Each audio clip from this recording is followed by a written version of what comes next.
Françaises, Français, mes chers compatriotes, jeudi soir, je me suis adressé à vous pour évoquer la crise sanitaire que traverse notre pays.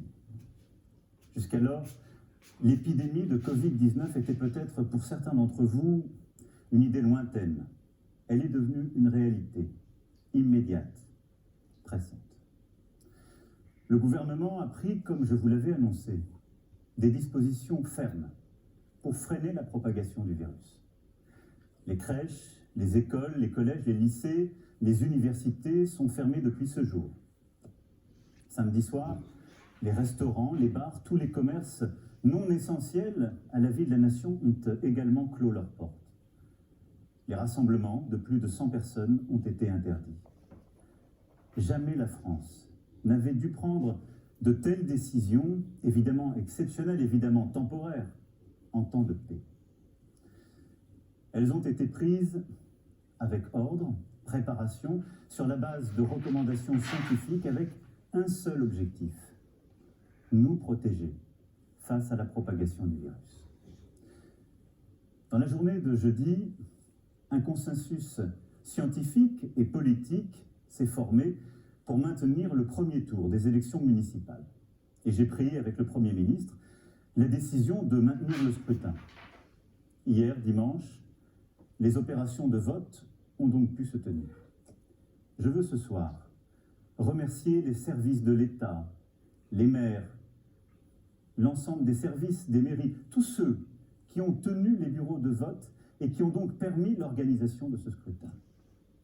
Je veux aussi saluer chaleureusement les Françaises et les Français qui, malgré le contexte, se sont rendus aux urnes, dans le strict respect des consignes sanitaires, des gestes barrières contre le virus. Je veux aussi ce soir adresser mes félicitations républicaines aux candidats élus au premier tour. Environ 30 000 communes sur 35 000 ont, après ce premier tour, un conseil municipal. Mais dans le même temps, alors même que les personnels soignants des services de réanimation alertaient sur la gravité de la situation, nous avons aussi vu du monde se rassembler dans les parcs, des marchés bondés, des restaurants, des bars qui n'ont pas respecté la consigne de fermeture. Comme si, au fond, la vie n'avait pas changé.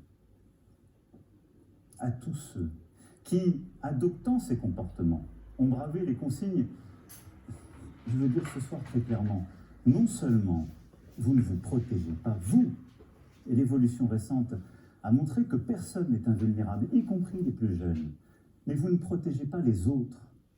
Même si vous ne présentez aucun symptôme, vous pouvez transmettre le virus. Même si vous ne présentez aucun symptôme, vous risquez de contaminer vos amis, vos parents, vos grands-parents, de mettre en danger la santé de ceux qui vous sont chers. Dans le Grand Est, dans les Hauts-de-France, en Île-de-France, nos soignants se battent pour sauver des vies, avec dévouement, avec force. Au moment où la situation sanitaire se dégrade fortement, où la pression sur nos hôpitaux et nos soignants s'accentue, tout notre engagement, toute notre énergie, toute notre force doivent se concentrer sur un seul objectif: ralentir la progression du virus. Je vous le redis avec force ce soir. Respectons les gestes barrières, les consignes sanitaires. C'est le seul moyen de protéger les personnes vulnérables, d'avoir moins de concitoyens infectés et ainsi de réduire la pression sur les services de réanimation pour qu'ils puissent mieux accueillir, mieux soigner.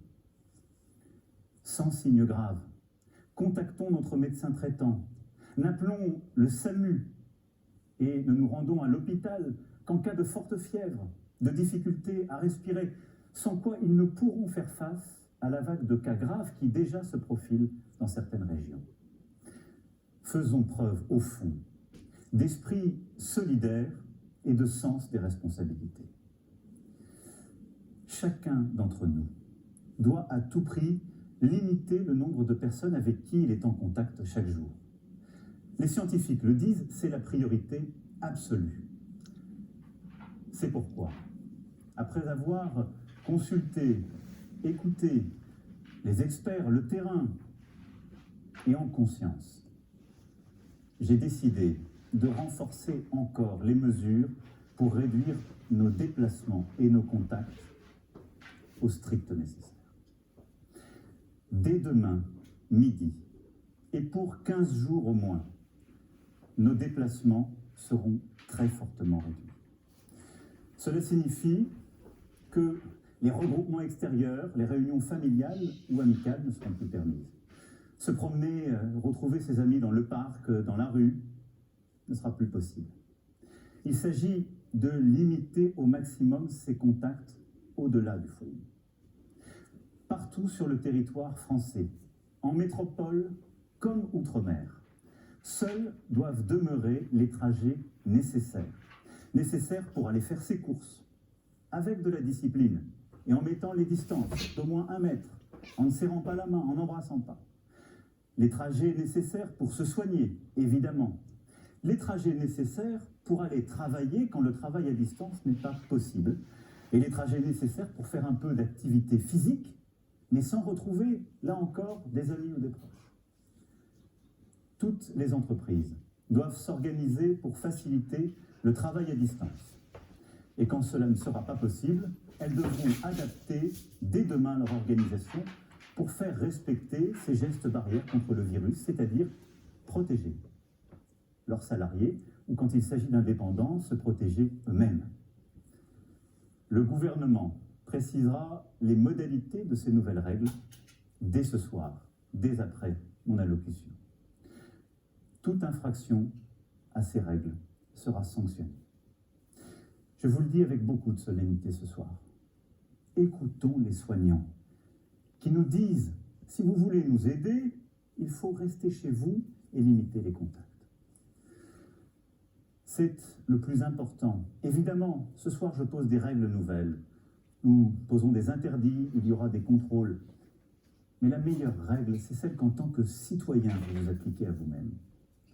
Et une fois encore, j'en appelle à votre sens des responsabilités et de la solidarité. Dans ce contexte, après avoir consulté le président du Sénat, le président de l'Assemblée nationale, mais également mes prédécesseurs, j'ai décidé que le second tour des élections municipales serait reporté. Le Premier ministre en a informé aujourd'hui même les chefs de parti représentés au Parlement. Cette décision a fait l'objet d'un accord unanime. Mes chers compatriotes, je mesure l'impact de toutes ces décisions sur vos vies. Renoncer à voir ses proches, c'est un déchirement. Stopper ses activités quotidiennes, ses habitudes, c'est très difficile. Cela ne doit pas nous empêcher de garder le lien, d'appeler nos proches, de donner des nouvelles, d'organiser aussi les choses avec nos voisins, d'inventer de nouvelles solidarités entre générations, de rester, comme je vous l'ai dit jeudi dernier, profondément solidaires et d'innover là aussi sur ce point. Je sais que je vous demande de rester chez vous. Je vous demande aussi de garder le calme dans ce contexte. J'ai vu ces dernières heures des phénomènes de panique en tous sens. Nous devons tous avoir l'esprit de responsabilité. Il ne faut pas que les fausses informations circulent à tout va. Et en restant chez vous, occupez-vous des proches qui sont dans votre appartement, votre maison. Donnez des nouvelles, prenez des nouvelles. Lisez, retrouvez aussi ce sens de l'essentiel. Je pense que c'est important dans les moments que nous vivons.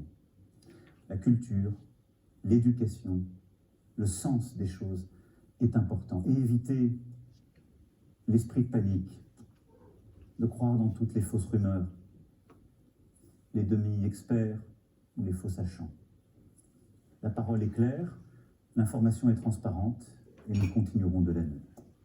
Mais croyez-moi, cet effort que je vous demande, je sais qu'il est inédit, mais les circonstances nous y obligent. Nous sommes en guerre sanitaire, certes. Nous ne luttons ni contre une armée, ni contre une autre nation, mais l'ennemi est là, invisible, insaisissable, qui progresse. Et cela requiert notre mobilisation générale. Nous sommes en guerre. Toute l'action du gouvernement et du Parlement doit être désormais tournée vers le combat contre l'épidémie. De jour comme de nuit, rien ne doit nous en divertir.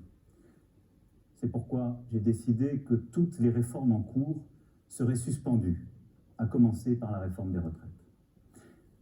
Dès mercredi, en Conseil des ministres, sera présenté un projet de loi permettant au gouvernement de répondre à l'urgence et, lorsque nécessaire, de légiférer par ordonnance dans les domaines relevant strictement de la gestion de crise.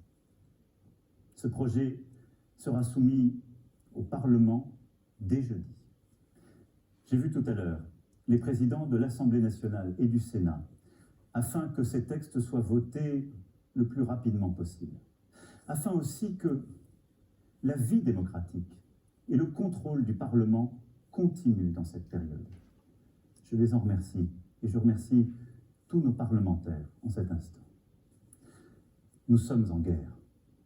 J'appelle tous les acteurs politiques, économiques, sociaux, associatifs, tous les Français, à s'inscrire dans cette union nationale qui a permis à notre pays de surmonter tant de crises par le passé. Nous sommes en guerre. Et la nation soutiendra ces enfants qui, personnel soignant, en ville, à l'hôpital, se trouvent en première ligne dans un combat qui va leur demander énergie, détermination, solidarité. Ils ont des droits sur nous. Nous leur devons évidemment les moyens, la protection. Nous serons là. Nous leur devons des masques, du gel, tout le matériel nécessaire. Et nous y veillons et y veillerons. Nous avons décidé, avec les scientifiques, de réserver les masques en priorité pour l'hôpital et pour la médecine de ville et de campagne. En particulier les généralistes et les infirmières, désormais en première ligne aussi dans la gestion de la crise. Des masques seront livrés dans les pharmacies dès demain soir, dans les 25 départements les plus touchés, mercredi pour le reste du territoire national. J'ai aussi entendu le message des spécialistes, en particulier les chirurgiens dentistes et beaucoup d'autres. Des solutions seront trouvées avec le ministre de la Santé dans les prochaines heures. Nous devons aussi aux soignants la garde de leurs enfants. Un service minimum de garde est en place depuis ce jour dans les crèches et dans les écoles. Nous leur devons aussi sérénité dans leurs déplacements et repos. C'est pourquoi j'ai décidé que dès demain, les taxis et les hôtels pourront être mobilisés à leur profit. L'État paiera. Nous sommes en guerre, oui. Le pays accompagnera dans cette période les régions les plus touchées, aujourd'hui, comme celles qui le seront demain. À ce titre, je veux assurer les habitants, les personnels soignants du Grand Est que nous serons au rendez-vous pour les appuyer face à l'afflux de patients et à la saturation des hôpitaux. Je sais ce qu'ils vivent depuis des jours et des jours. Nous sommes avec eux.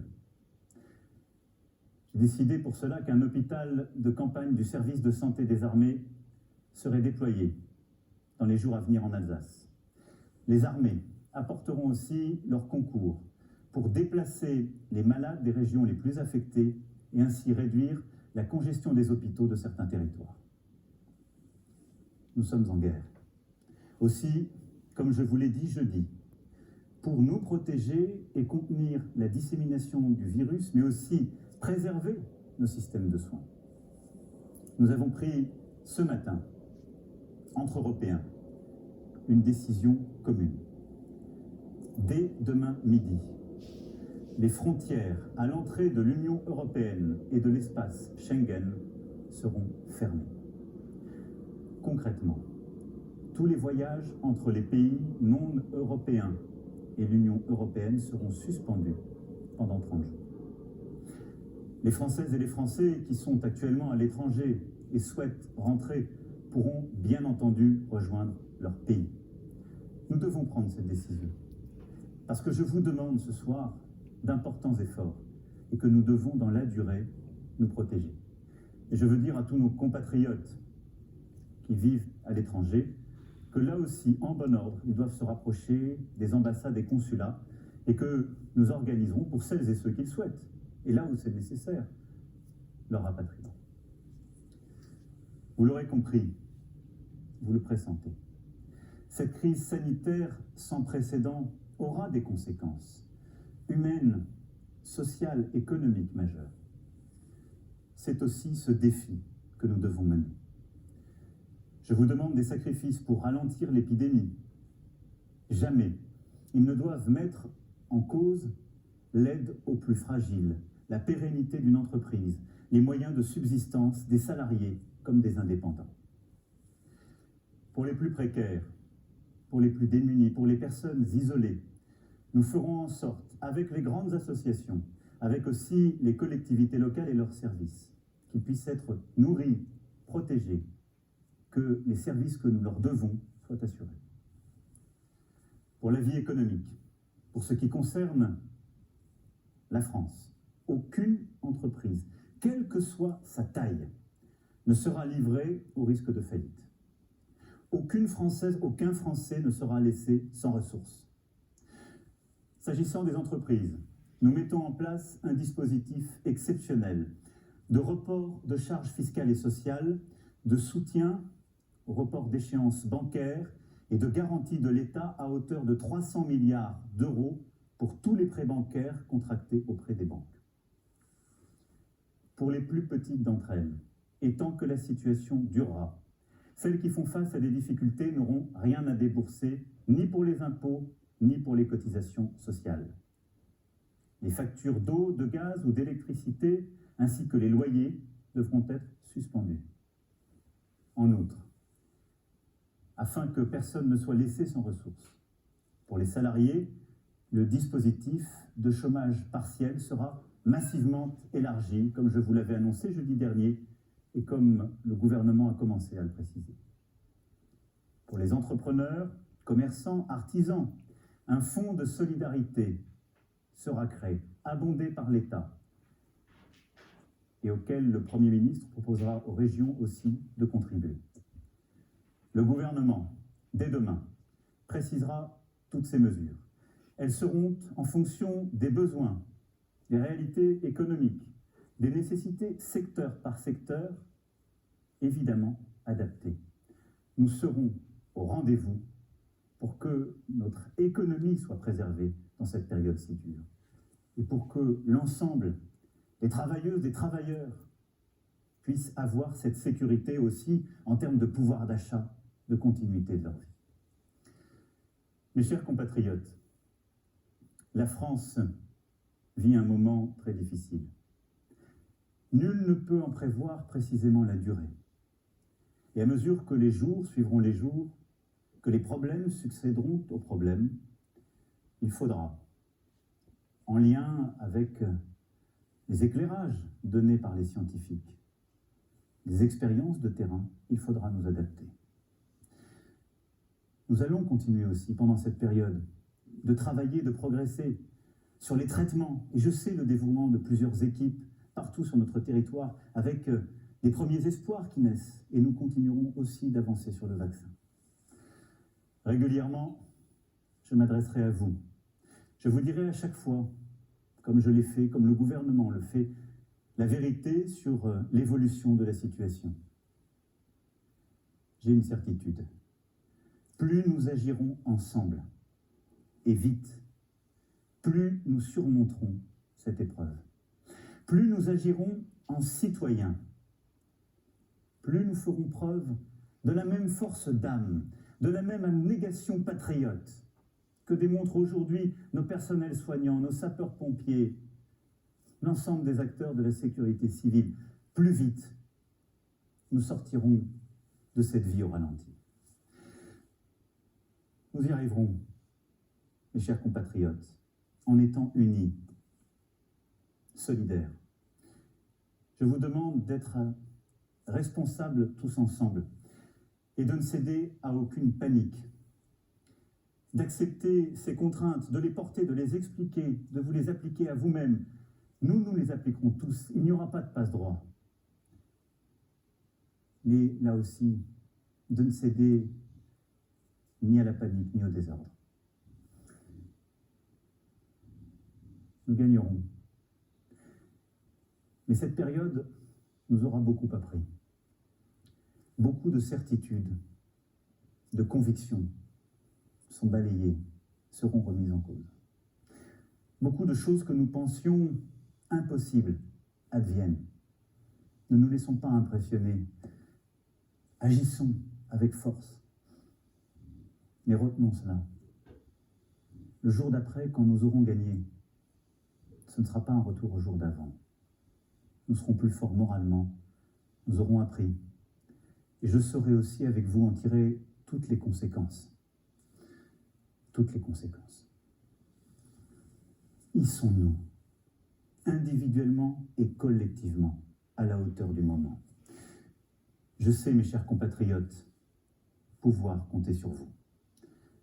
Vive la République, vive la France.